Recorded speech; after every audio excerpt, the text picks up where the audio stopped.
Alright, so it's 2024, and gaming has gone through some serious changes. We've got hyper-realistic graphics, massive open worlds, and AI that can practically read your mind. But even with all these insane advancements, there's something special about PlayStation 2 games that keeps people coming back. You might wonder, why would anyone still play PS2 games when there's so much new stuff out there? Well, it turns out there's a lot to unpack. Let's start with how groundbreaking the PS2 was for its time. I mean, it wasn't just another console, it changed the game, literally. Developers had the freedom to get creative, try new things, and push boundaries they hadn't before. Think about a game like Shadow of the Colossus.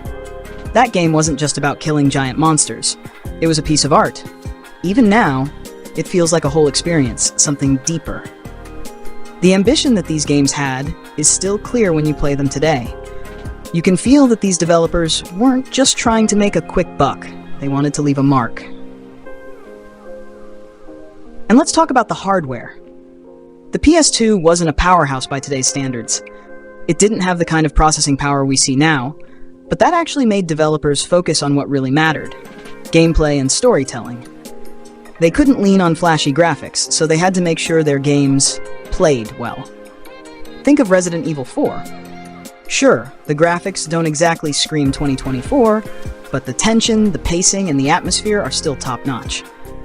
These games were built around solid mechanics, and that's something that never really ages.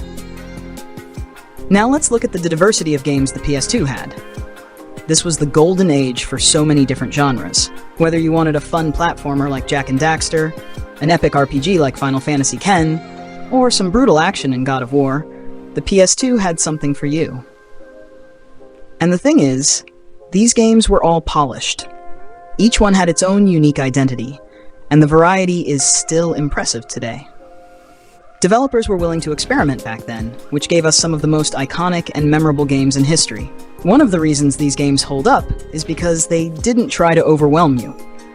Compare that to today, where games can sometimes feel like they're throwing everything at you.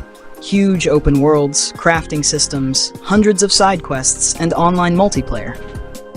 PS2 games kept it simple. You'd pop in a game like Devil May Cry and get straight to the point. It was pure, straightforward fun without all the extra layers of complexity.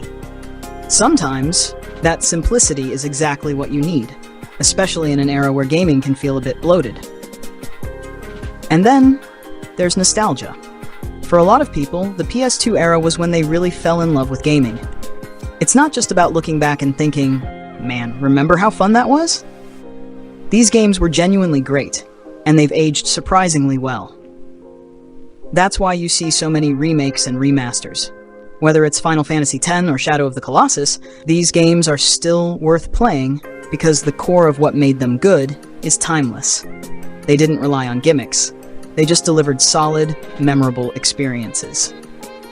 Another big reason PS2 games still resonate is the storytelling. This era wasn't just about jumping from one level to the next, it was about telling deeper, more emotional stories. Look at something like Silent Hill 2. That game tackled psychological horror in a way that still gets under your skin. Or Final Fantasy X, with its emotional weight and character-driven story. These games didn't just want to entertain you, they wanted to make you feel something. And honestly, some of the stories told back then are still better than a lot of what we get today. Now, back in the PS2 days, multiplayer wasn't all about online matches and voice chat. It was about getting your friends over, sitting on the same couch, and battling it out in split screen. Games like Time Splitters or Tekken Tag Tournament were perfect for that. There's something special about that kind of social gaming that just feels more personal than hopping into an online match with a bunch of strangers. It's a type of gaming that modern consoles don't capture as much, and that makes those old couch co-op experiences all the more special today. And let's not forget the sheer size of the PS2 library. There are thousands of games. Whether you're into racing, platformers, RPGs, or even niche genres, the PS2 had it all. And the crazy thing is, there are still games from that era that people are discovering for the first time. Hidden gems, cult classics, games that flew under the radar, there's always something new to find, even in 2024. That's what makes the PS2 library feel almost endless. So, why are people still playing PlayStation 2 games in 2024? It's because they were built to last. These games were all about innovative gameplay, creative storytelling, and just having fun. They weren't bogged down by the noise that sometimes fills modern games. They focused on the core experience. And that's why, even all these years later, they're still every bit as enjoyable. The PS2 era wasn't just another moment in gaming. It was the moment that helped define what gaming could be. And that impact is still being felt today.